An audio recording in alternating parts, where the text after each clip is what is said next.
Familiar Wilson's Media. Relationships are the story. You are made of meat, my friend, all the way down. The following podcast uses words like and also. If you're not into any of that shit, then now's your chance. 3, 2, 1. Run. Super familiar with Wilson. Yeah.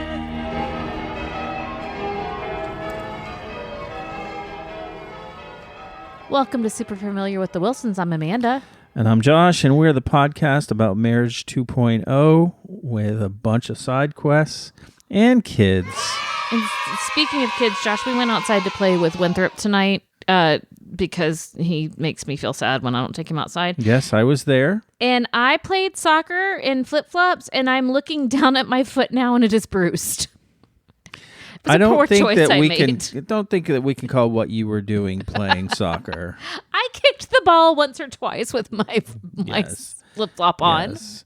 I don't think that I've ever told you this, but I have to tell you that when I get home at night, well, this part when I get home at night, I'm just usually really exhausted from my job. Yes. And all I want to do is just sit around. Yes. But have I told you this, that I have an alarm set on my phone? No. Yes.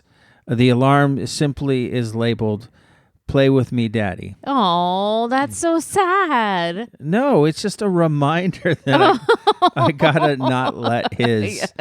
Like every day I see that notification, I got to remember not to let his childhood go away from us, because he's already, I feel like we talk about this every week, something that he has said that just doesn't feel like something that an 8-year-old says. But I still think of him as a 4-year-old. That's part of the thing.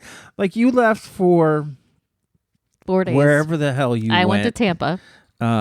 Whatever you supposedly were doing. Work. And I was trying to get him out of the house on that Monday, because you left Sunday and you came back on Thursday. That's not true. I left on Monday, but okay. It felt like you left on Sunday. No, you didn't. Yes, I did. Was it the Tuesday then? I guess it was the Tuesday. Oh, right, because I took him to school on Monday. Yeah. It was Tuesday. It was the Tuesday. The first day that you were gone. Yeah. First morning that you were gone. I got up, and I got up late, right? Because it's always difficult for me to get up on time if you're not there. And sent him downstairs to do his things. I got myself ready. I had fixed him a breakfast, and I'd given him his clothes, and like a fucking idiot assumed that was he's 8 and everything will take care of itself, and then I can just come down and we can go. When I got downstairs, he had done none of the things. He just sat in front of the TV, yeah? Yeah, he did, yeah. And so I had to take the dog out, because that's the thing that you usually do. I usually do, yeah. So I said, "Winthrop, eat." Yeah. So I take the dog out. Of course, the dog takes ages. The dog knows when you're in a hurry. No, yeah, he's a very mean little thing. And hopefully when he gets his surgery tomorrow, they remove his attitude. Are they in his teeth that need to come out? Is that where his attitude is? I don't know where it is, but he's got a big attitude. So finally I get in, and there he is, Winthrop, still not having gotten ready, still ate no breakfast. And so I said, "Winthrop, we got to go now." Turn off the TV. Of course, he pitched a fit that I turned off the damn K-pop Demon Hunter soundtrack that he's fully obsessing over. Fully engaged in hyperfixation mode. Oh, my God. And I said, "Winthrop, we're not going to be able to have you watch a little bit of TV in the morning." And he says to me, "No, Daddy, it's a tradition." It's a tradition. It's a tradition. Yes, it's passed down through the Wilson forebears to you, Winthrop. So as he just comes out with these things. It's a tradition. And what? No, I was going to say that's like when we went to volleyball and we hadn't been there in a while, and he sat down and he looked at me and he goes, "Refresh my memory about how volleyball works." Yeah, that's what great. 8-year-old says, "Refresh my memory"? I don't know. F5 my memory is what he should say, because that's the way they said it. I should invent my own language. Oh, yes. F5 would be, refresh. Refresh, yeah. Well, because 6-7 is surely driving you insane. I still don't understand what 6-7 means. I don't think anyone really does. If you're listening to this podcast right now and you don't know what I mean when I say 6-7, me neither.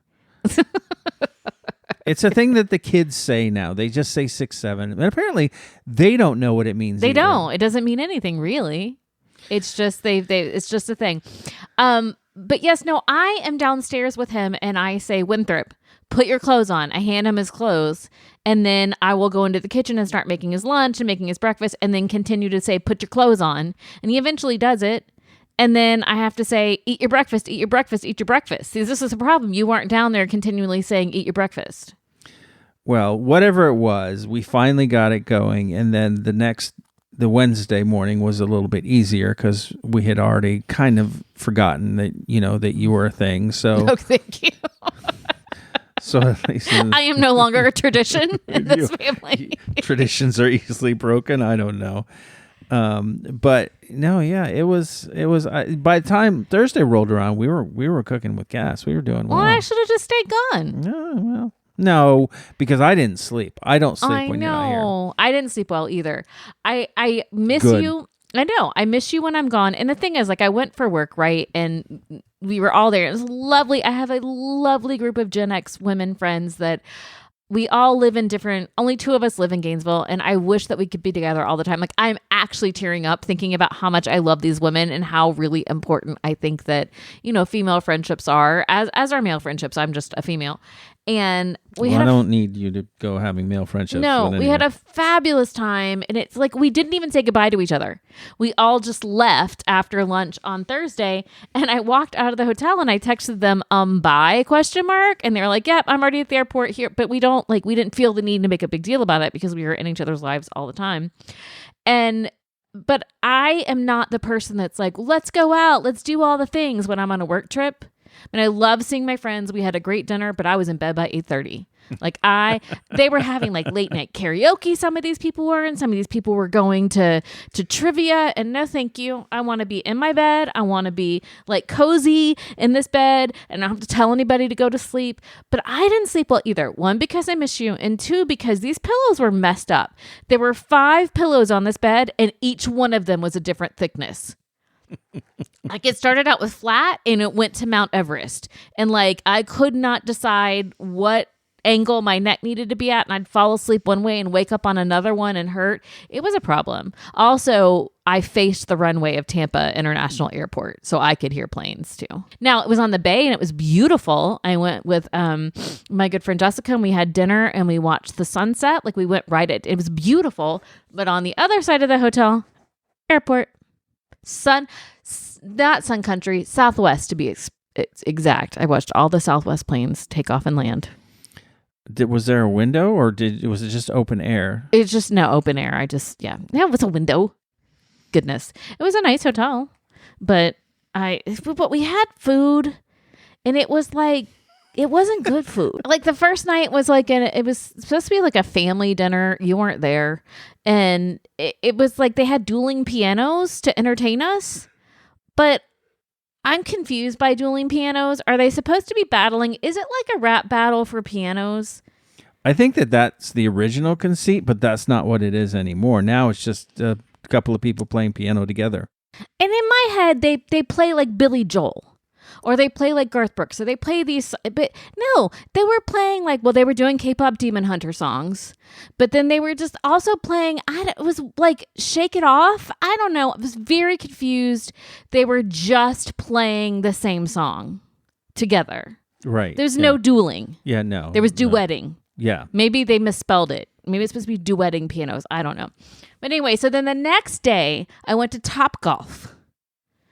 And you went to, why did you go to Topgolf? Because it was an event. It was an event. It was supposed to be a team building event. Okay, team building, the worst. Go ahead. Okay, so but you've not been to Topgolf. No, I don't. I assume it's putt-putt. I've been to putt-putt. I've been to these indoor putt-putt things. Is that what Topgolf is? No. Topgolf is open. Okay. You are elevated. Okay. And it basically looks like a giant batting cage. It goes all the way out. There's netting above and all around a fence, so it looks like you're describing a driving range. It's a driving range, but it's wider, so it's kind of almost looks like a baseball diamond. Okay. And there are these big targets on the ground, giant targets, so it's you're almost you're playing darts, but by hitting the golf ball. Okay. And they all have trackers on them. So it calculates for you like bowling on the screen, and it gives you points for like hang time. It gives you points for however many miles an hour it goes. Like it has all of these metric points. And then it has different games you can play. Now, I played 0 games. I sat and drank my club soda with lime and just watched the people, because I had a migraine all day. And so I just sat and watched the people do this. But it was open air. It was lovely. There, you can order food. There's a bar. And you could like program the games. So there was one that was Angry Birds. So it had like an Angry Bird, like remember how you used to play Angry Birds on your phone and what sure. it looked like? Yeah. It was a structure with the little angry pigs. Right. It would show that on the screen, and then the golf ball, how far you hit it and where it hit, would knock down something on the screen. That's cute. Is That's it? cute. Yeah. No. I mean, it's cute. Yeah, I could see where a bunch of dudes would get into it. But isn't your workplace mostly not dudes? No, because it wasn't, my team is mostly not dudes, but it was like 4 or 5 teams for my work there. So there were a significant portion of dudes. But there were, a ton of women. Actually, the game that I was sitting and watching, I was for sure certain this one dude was going to win, but was beat handedly by a not dude. Oh, well, very good. Love that. Yeah, it was good. Yes. It was good. So it was interesting. I was all like, because my dad played. I grew up, my dad was gone all the time playing golf. My brothers played golf. He would occasionally let me drive the golf cart. He taught lessons once he retired. He worked at a driving range, and golf is just not in my blood. Like it is everywhere in my family. Makes sense if we're Scottish. I guess that makes sense. Although my DNA has been updated and I'm back to being Irish and Scottish. That sounds dirty. How is your DNA updated? Well, because the Ancestry.com, they're constantly refining their data pools, I guess. And the more samples you take, the more you can narrow it down. And so it had told me I was like 3% Irish. Well, I'm back to being 30%. I was like 12% Scottish and 3% Irish, where I grew up thinking my whole life I was Irish.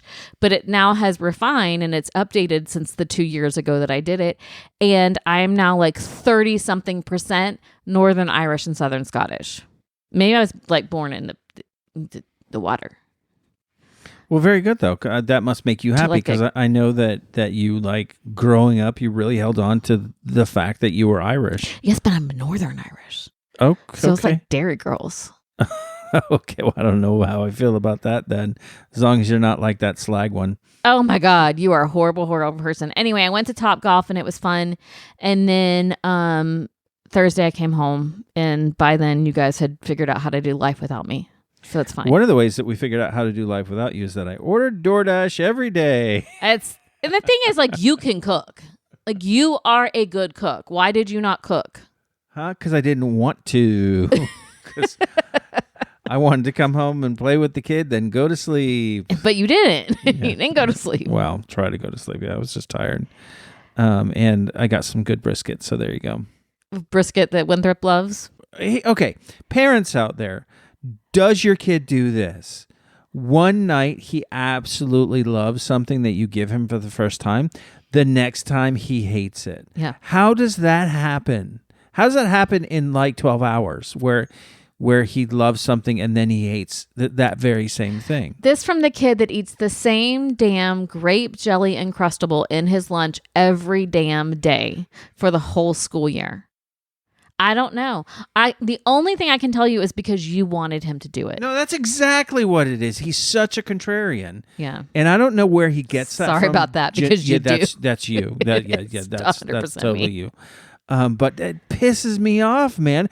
It makes me like, I was going to say it makes not me want to feed him. Well, no.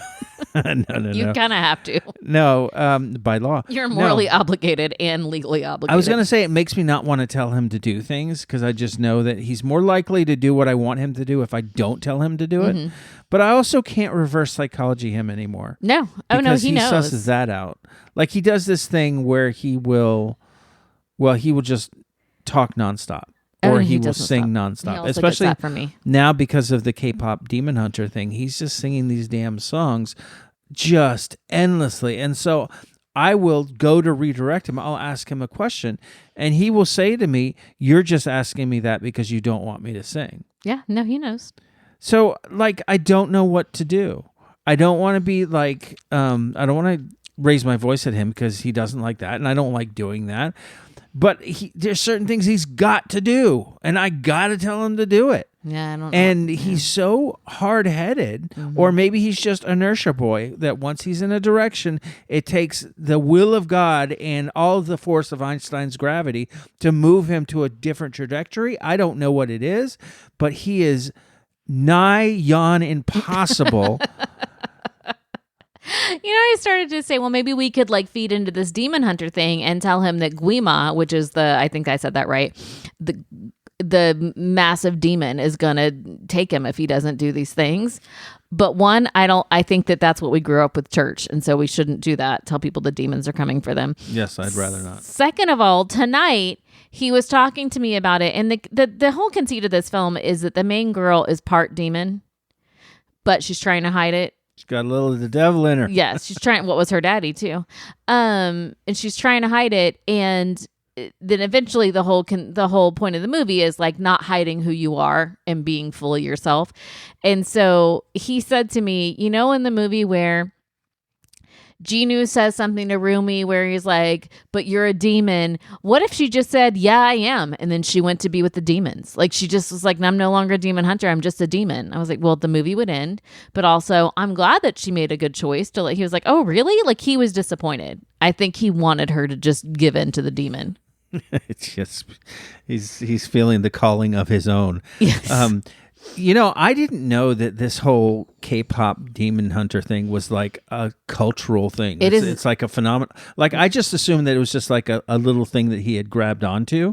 No. But like freaking everyone's talking about this damn movie. And this is why you're a better parent than I am. I am a good because parent. of what you just did. You just talked to him and told me about like the plot using the actual character names and the plot of the thing. I don't fucking know anything about this thing. It's like, it's torture. It's torture for me. You should let yourself watch the movie because it's cute. I'm keeping myself from You doing are, it. though. I think you are There's hard-headed. no one part of me that wants to see it and the other part of me is keeping. All of me does not want to see it. All the parts of me are like, cute fuck and no. it's funny. And didn't you guys watch it while I was gone and like the No, we had older children were into it? Oh yeah, they were. Andrew is the 21-year-old and Daniel's the over 21-year-old, and they're 25 and 23. But right. Okay, Andrew is not 23. Andrew's 23, dude. Is he? Jesus. Yes. Okay. Anyway, the two boys and Daniel's partner Raven came over. And they were Raven has seen it before, and she loves it. She loves it, and she teared up at the appropriate part. Oh yeah, no, and happy I was for them too because they took the heat off me while I was about to say fixing dinner. No, while I was ordering calling DoorDash. DoorDash, they were watching this damn movie, but I can't make myself watch this thing. I just can't. It's cringe. Oh my God, you're cringe for saying cringe. I was aware of it being this massive thing, but he was never into it. So it wasn't part of our lives. Like it was super big this summer. Oh, was it? It's been around that long. It was super big this summer. And they did a thing where they sold, Netflix was like, oh, watch me capitalize on this. So they put it in the theaters as a sing-along. Imagine that if you had to do that. Nope.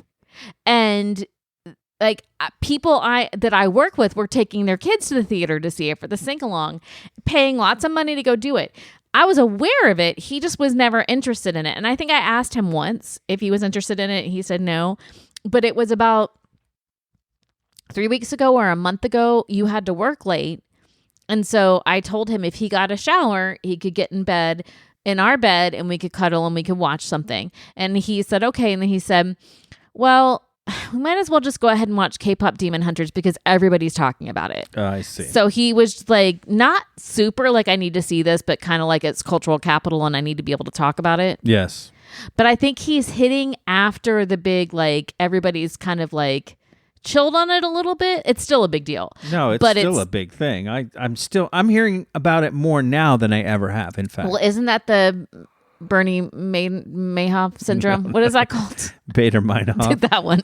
The yellow car syndrome? Yes. Yes. I think that's what that is. Anyway, he is going to be Baby Saja for Halloween.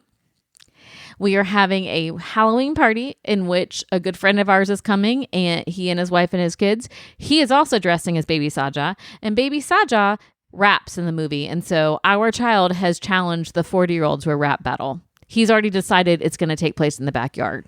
Oh, jeez. Yes, this 8 Mile part 2, 8-year-old mile. Oh, gosh. Anyway, y'all heard of K-Pop Demon Hunter? I should title this episode K-Pop Demon Hunter just to get people the will clicks. Google and you'll get some listens. If you want to email us, familiarwilsons@gmail.com. If you want to talk about K-Pop Demon Hunters, I will hand the email straight to Amanda. But we have a couple of emails I want to catch up to. Now, we didn't broadcast last week, so these are from a couple weeks ago, but we haven't read them yet. So first, we have our friend Leo catching up with us. He says, first of all, the flashback game you play is now a TV show called The Perfect Line. Oh. It's a great show, whereas the host provides the anchor. If it's broadcast in your area, I recommend checking it out because I think you'll enjoy it too. So there you go. I did not know that. Thanks, Leo. He goes on, the talk of the rapture drives me nuts every single time I hear it. Of course, we had that rapture threat a couple weeks ago, and we did an episode about it. He said, first and foremost, it's not biblical. The concept of it was first introduced in 1830 by Margaret MacDonald, then popularized by John Nelson Darby through his movement known as dispensationalist theology. Bet y'all did not know that you were going to get some big-time Christian history knowledge in this podcast. It became popular and basically accepted as truth in 1909 with the publication of the Schofield Reference Bible. I think that's Schofield Reference Bible. What's sad to me is that every time some nut job proclaims it's time, there are those who, especially in disenfranchised populations, who sell everything, quit jobs, and so on only because they believe that time is up. I saw far too many videos this time around of this happening, and it literally broke my heart. Yeah, no, they take advantage, you know. They're like, you need to get rid of all your stuff, so give it to me. He continues on, Amanda, I also love fall, but I hate the early sunsets. Before long, it will be getting dark at 5:30. I do not like that, Leo, I agree. Not sure about you guys, but I hate the feeling that the day is almost over at 4:30. Yeah, I'm not a big fan of that. But at the same time, it makes the evenings and the nights feel longer, which I do like that. So I don't know. It's there's a plus and a minus, although we are creeping up to that time where people start to get seasonal, what is it? Seasonal Affective disorder. Yeah. In other words, they get depressed because it's colder and it's darker longer. And so y'all take care of your mental health and know that that's coming. Lastly, Josh, I knew you couldn't resist the siren call of meat for much longer. It doesn't mean you have to be a meat glutton. Yeah, it does. Without a doubt, I love veggies equally as much as meat. Not me. And then he ends with, I think I'm starting to figure out why you didn't tell me I left Miami. Now, that reference is from a show that we did quite a while ago. So good on you, Leo, for the callback. So there you go. Thanks, Leo. Did we talk about the all the people who were saying the rapture were going to happen, and then when people were coming back and saying, okay, you said it was going to happen and it didn't, one of the reasonings was it was because that God didn't know that we no longer use whatever calendar that he thought we used, and so the date was wrong? You're saying that God had purchased the wrong planner? Yes, that's basically what they said. Okay, very good. Yeah. Anyway. We have another letter here, another email from Dan Belson. Oh, goodness. He says, good Censor day. it. I don't need to censor it. What are you talking about? Censor it. We don't censor on this program. Good day, Wilsons, he says. After listening to your latest podcast, I knew I had to get in touch with 3 pressing matters. All so right. pressing that we're reading them 2 weeks later. A, after last week's antics, it appears that Muffy is indeed a hero and should be treated as such. Please pass on my kind words. I will. So a little update. If you didn't listen a couple weeks ago, Muffy took care of a very drunk, very impaired, I think she was slip something, girl, and took her away from very suspect man and went to the ER with her, made sure her family was there. So these girls out there, Gen Z girls out there, taking care of each other. Thanks, Dan. We'll let her know. 2, he says, I'm shocked that you haven't quit your job already, Josh, to seek fame and fortune in the podcast game. Don't be afraid to go down the right-wing grifting route. Please ensure you pronounce the word route as us Brits would say, root. That's incorrect. but Probably thank not you. gonna And do also, no MAGAs here. Thank you. No. But I am going to go seek fame and fortune in the podcasting game. That Just I'm doing. in the self-help world. Yes, I've started a new podcast with John Spence, who is a very well-regarded business, I won't say influencer, thought leader. That's the term that I'm looking for. But I started a podcast with him about leading and finding an awesome life. So it's pretty cool. You should check it out. It's called Notes for an Awesome Life with John Spence. It's really good. I enjoy it. Yeah, so I there you go. listen to it because I enjoy it, not because you told me to. Because I wouldn't do it if you told me to. That's right, you and Winthrop. Lastly, he says, finally, great news on the premenopausal situation. Josh, you are an absolute legend to get through such a tough time. What a man. Screw you, Dan Belson. Yeah, the update that he's talking about is Amanda now has the hormone replacement patch firmly nestled on her buttocks. It's upper buttocks, but yes. But I mean, I do feel different, right? Like I got a couple heat flashes or hot flashes, what do you call those jokers? But it's much better. It's much better. Like I feel like I'm a little chipper. You're a little chatty tonight. I aren't know you? I am.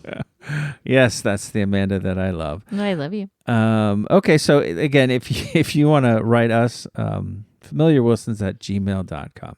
No one likes to be told what to do. And now is the time in the program where we tell you what to do. Amanda, what should we do? If you are on the TikTok, I need you to go over and I need you to follow Jay Wamstead. That is at j.wamstead, WAMSTED. He is a middle school teacher in his 20th year of teaching, and he will explain 6-7 to you. If you have any questions about any of the memes or you've got some children in your life and they're saying stuff you just don't understand, Jay Wamstead will explain it to you. I find him amusing. I enjoy it. It helps you keep up with the kids. So you do know what 6-7 means? It means nothing. Well, can you give me anything? Give me anything about 6-7. Yeah, I'll send you Jay Wamstead's No, TikTok. Where does it come from? Do you not know any of this? It's like debated, right? So there's this rap song that's got 6-7 in it that maybe it came from, but now all these middle schoolers have just picked it up and they say it to drive adults crazy because it means nothing. And they'll walk around and go 6-7 and it means nothing. And then there's this little hand thing where you do your hands up and down going 6-7. And I was at the homecoming parade with the children because, we didn't even talk about UF firing their head coach.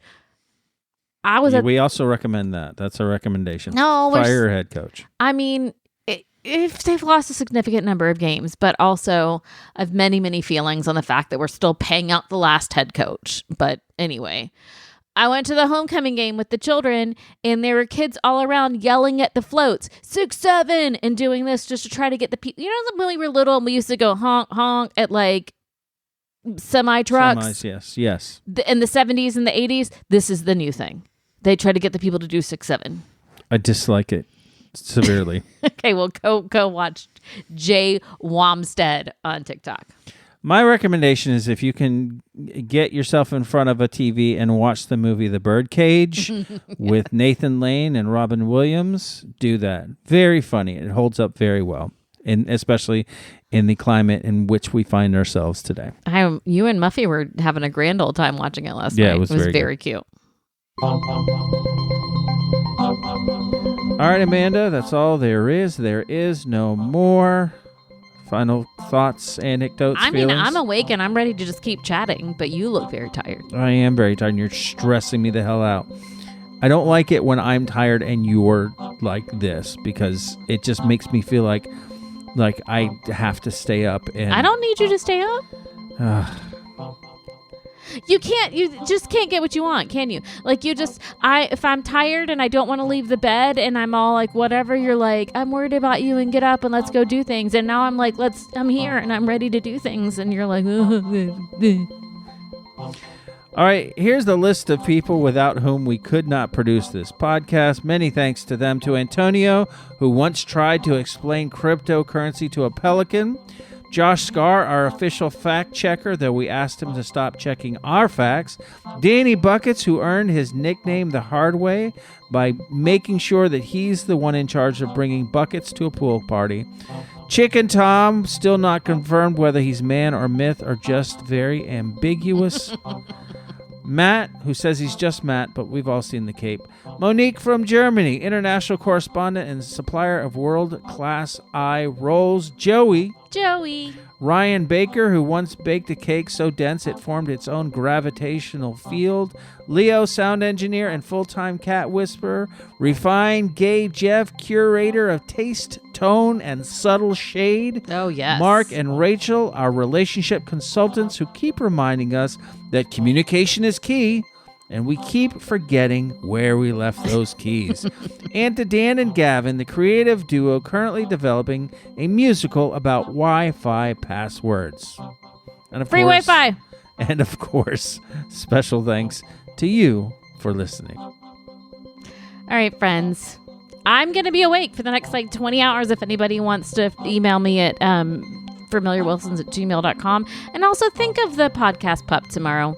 Wilson is getting 3 of his teeth removed because he's an old man and doesn't brush his teeth. So, folks, go brush your teeth. That's And be the kind. message. All right, bye. Bye.